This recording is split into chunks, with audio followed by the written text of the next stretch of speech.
wabarakatuh. Halo semuanya.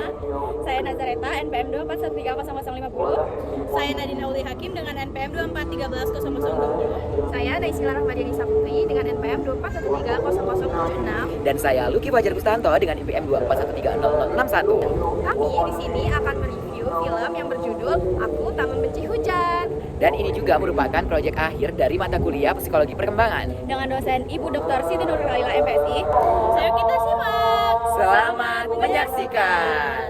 Sinopsis pada series Aku Tak Membenci Hujan. Series Aku Tak Membenci Hujan ini yang menghadirkan dua pemeran utama, Jeff Smith dan Aisyah Akila, diadaptasi dari novel laris berjudul sama karya Sri Puji Hartini. Aku Tak Membenci Hujan menghadirkan cerita yang menyentuh tentang keluarga, kesehatan mental, dan pencarian jati diri. Dengan latar sekolah menengah atas, kisah ini mengikuti perjalanan Launa, seorang siswa baru yang ceria dan penuh rasa ingin tahu, dan terlibat dalam dunia misterius Karang. Karang yang dibayangi masa lalu kelam dan berjuang menghadapi kompleksitas kepribadiannya membawa penonton dalam perjalanan emosional yang penuh momen kerentanan, konflik batin dan introspeksi mendalam yang semuanya dibalut dengan humor khas masa muda. Alasan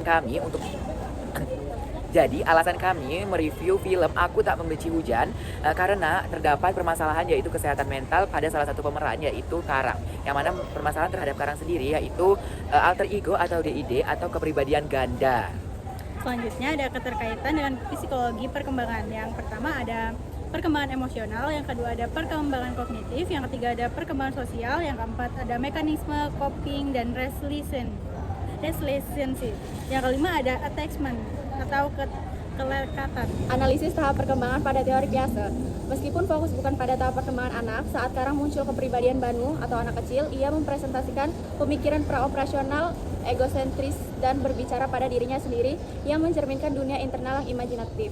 Interaksi Launa dengan Karang membentuk semacam scaffolding. Ia membantu menyusun kembali narasi internal Karang agar lebih koren dan realistis.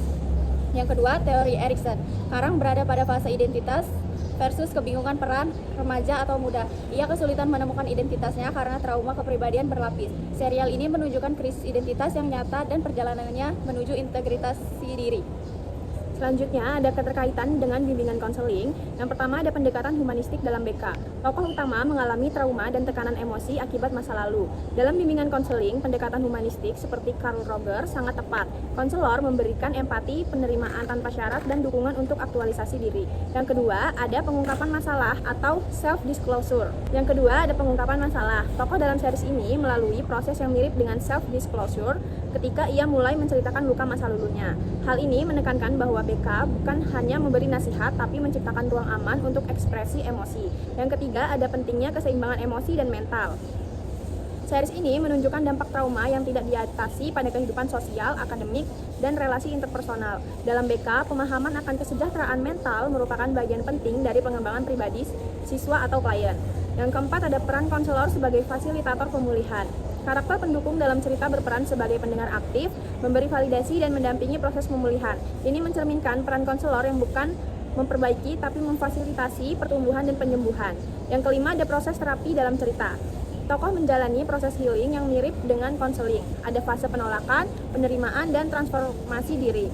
Bisa dijadikan contoh konkret dalam pelatihan konselor atau bahan diskusi konseling di sekolah. Yang keenam ada psikoedukasi tentang kesehatan mental. Series ini secara tidak langsung memberikan edukasi bahwa pergi ke psikolog bukan tanda kelemahan, melainkan langkah bijak. Ini sejalan dengan tujuan layanan bimbingan pribadi dalam BK, membangun kesadaran, penerimaan diri, dan kesiapan mencari bantuan profesional jika diperlukan. Baik, selanjutnya yaitu bagaimana sih nilai-nilai Islam dapat diterapkan dalam memahami isu perkembangan dalam series Aku Tak Membenci Hujan. Nah, di sini memahami isu perkembangan dalam series Aku Tak Membenci Hujan melalui lensa nilai-nilai Islam dapat memberikan perspektif yang kaya dan mendalam. Berikut adalah beberapa cara-cara nilai-nilai Islam dapat diterapkan. Yang pertama yaitu konsep takwa, kesadaran akan Tuhan dalam pengambilan keputusan. Tiap karakter dalam series ini pasti menghadapi pilihan-pilihan yang membentuk perkembangan mereka. Takwa mengajarkan individu untuk senantiasa sadar akan kehadiran Allah dan dampaknya terhadap setiap tindakan dan keputusan. Yang kedua yaitu pentingnya akhlak mulia dan interaksi sosial. Isu perkembangan sering melibatkan hubungan antar manusia. Akhlak mulia, budi pekerti luhur seperti jujur, sabar, pemaaf, adil, dan kasih sayang sangat ditekankan dalam Islam. Kita bisa melihat bagaimana interaksi antar karakter mempengaruhi perkembangan mereka. Apakah mereka menunjukkan empati, memaafkan kesalahan orang lain, atau berlaku adil dalam menghadapi konflik. Yang ketiga yaitu konsep ukhuwah Islamiyah, persaudaraan Islam dan solidaritas. Jika series ini melibatkan dinamika kelompok atau komunitas, nilai ukhuwah Islamiyah menjadi sangat relevan. Konsep ini menekankan pentingnya persaudaraan, saling tolong-menolong, dan solidaritas sesama muslim. Bahkan dalam konteks yang lebih luas, persaudaraan sesama manusia. Yang keempat yaitu konsep sabar dan tawakal dalam menghadapi ujian. Bagaimana karakter-karakter dalam seri ini menghadapi kesulitan? Apakah mereka menyerah atau berusaha mencari solusi dengan ketabahan? Apakah mereka belajar dari kegagalan dan tetap optimis? Dan juga memahami bagaimana mereka mengaplikasikan kesabaran dan tawakal dapat memberikan pelajaran berharga. Dan yang terakhir yaitu prinsip keadilan atau al-adil dalam menilai situasi. Isu perkembangan bisa menjadi melibatkan ketidakstabilan atau konflik yang memerlukan penyelesaian yang adil. Keadilan adalah salah satu pilar utama dalam Islam. Dalam memahami dinamika series, kita dapat menilai apakah karakter-karakter tersebut bertindak adil, apakah mereka memperjuangkan hak-hak yang benar, dan apakah ada upaya untuk menegakkan keadilan bagi semua pihak yang terlibat. Dan selanjutnya ada Al-Quran dan hadis yang relevan dengan permasalahan perkembangan dalam series Aku Tak Membenci Hujan, yaitu dalam Quran Surat Al-Baqarah ayat 286 yang artinya Allah tidak membebani seseorang melainkan sesuai dengan kesanggupannya. Relevansinya yaitu mengajarkan bahwa ujian yang dialami Karang atau tokoh utama pasti sesuai dengan kemampuannya, memberikan semangat untuk bangkit. Dan selanjutnya ada hadis, yaitu hadis tentang sabar. Sesungguhnya menakjubkan urusan orang mukmin, semua urusannya adalah kebaikan baginya. Jika ditimpa kesenangan, ia bersyukur. Jika ditimpa kesusahan, ia bersabar. Dan itu tidak dimiliki kecuali oleh orang mukmin. Hadis riwayat Muslim. Relevansinya yaitu mengajarkan pentingnya sabar dan syukur meskipun berada dalam kesedihan mendalam. Selanjutnya yaitu tinjauan Islam terhadap perkembangan dari series Aku Tak Membenci Hujan. Yang pertama yaitu perkembangan sebagai ujian atau fitnah dan tahapan tazkiyatun nafs. Dalam Islam, perkembangan diri, baik mental, emosional, maupun spiritual, dipandang sebagai tazkiyatun nafs atau proses pensucian jiwa. Allah Subhanahu wa Ta'ala berfirman dalam surat Al-Balad ayat 4, yang artinya sesungguhnya kami telah menciptakan manusia berada dalam susah payah.